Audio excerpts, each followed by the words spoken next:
04. Oh, that's not even fresh at all. 04 something. Hey there, so today we have another review, and this is a beer from Old Nation. Got to visit that a few years ago when I went to Grand Rapids with Katie.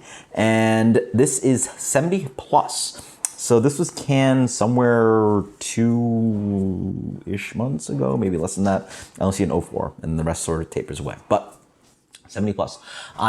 We've really enjoyed their New England IPAs. This is a old school West Coast IPA. So they say they've made tons of IPAs in their 20 years of craft brewing. So not that the fact that the brewery's that old, but I guess like within the knowledge and experience of the brewers. And so this is a West Coast IPA with straight just Pilsner malt, and then they're going hard on this. So they're boiling with Columbus, Simcoe, Amarillo, dry hopping with Columbus, Simcoe, Amarillo, Idaho 7, 6, 8. They also say that West Coast is their favorite, right? But the West Coast, the classic West Coast IPA is absolutely one of our favorites. One of our favorites. All right. Let's take that. Let's see how they do. I think I found this cold shelf. I think I did. Wow, what a head being created on this guy. Beer looks pretty proper. I mean, that's got a medium gold color. Beautiful head being created. I could already smell a little bit of the aromatics. I could tell that's a little bit West Coasty. Not completely clear for small brewing. No filtering, I assume. But just a little bit chill haze, but it's a pretty clear beer, right? I'm smelling that classic kind of sweet grapefruit character, orange, floral, piney sweetness. Oh. Sorry. That is huge. Now I got it a little bit in my nose. I also maybe got a sense of a little bit of that kind of oxidative kind of character. But then I also smell this like candied pine note. Oh man, if you really want to get aroma on a beer, just shove some of it up your nose, the head of it, and you'll get aromatics of beer. So, but yeah, it's got this candied sweetness. It's candied pine thing, so not like New England, but and surprisingly, instead of using crystal malt that classic, a lot of West Coast IPAs would use, they're using just straight Pilsner malt. So like, again, more the updated character, what I suspect that, or what I know for a fact that some more breweries are doing, just like Russian River, some of the beers I reviewed. But yeah, it's like light pale malt. It's piney, a little bit citrusy, a little bit tropical fruity from the Idaho 7. Cheers. Yeah, that's exactly what it is. So without the wheat or oat addition you get from New England IPA, and then with a different yeast, you've really attenuated this beer quite dry.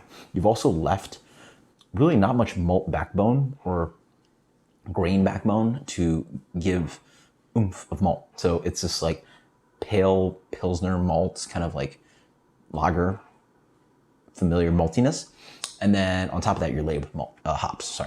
So you're hopping it with this pine character and a little bit of like sugared pine character and grapefruit and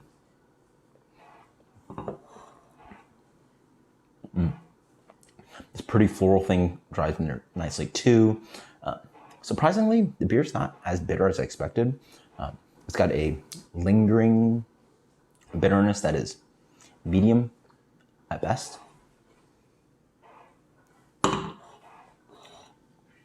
Yeah, this is a very pretty kind of, what do I want to call it? Attractive, easy drinking West Coast IPA. You know, back in the day, there were more crystal malt in there, so it was sweeter and then more piney, more dank. This is more like again, I would call this an IPL. You know, some people call it cold IPA. It really tastes more like that. The malts are still stripped. Obviously, they're using clean yeast strain, so, you know, there's like almost no fermentation character at all anyway, but it's got this really calming smoothness to it, just like the cold IPAs I have from Hot Butcher, just like I've had from some IPLs. Yeah, that's what it tastes like. So it's like either an updated version of West Coast IPA or what I was just talking about. It's clean, crisp malt, and then you get this really pretty hoppiness of like West Coast pine, a little bit of fruitiness, a little bit of tropical. And then it's got a little bit of like medium bitterness to it. So it's not really ripping and raw, nor is it foul heavy or very dank or any soily characteristics. It's just a light, pretty, hoppy. I mean, I wouldn't dare call it lager, but you know, right? It's that tame, right? So that's what they have as their version of West Coast IPA. Really drinkable, really tasty, really light. I like it. Let's go with solid 95 on this one. This is West Coast IPA from Old Nation. That's 70 plus. Until next time, guys. Cheers. Later. Let me know what you guys think about these newer West Coast IPAs, or you know, where are you at on the journey?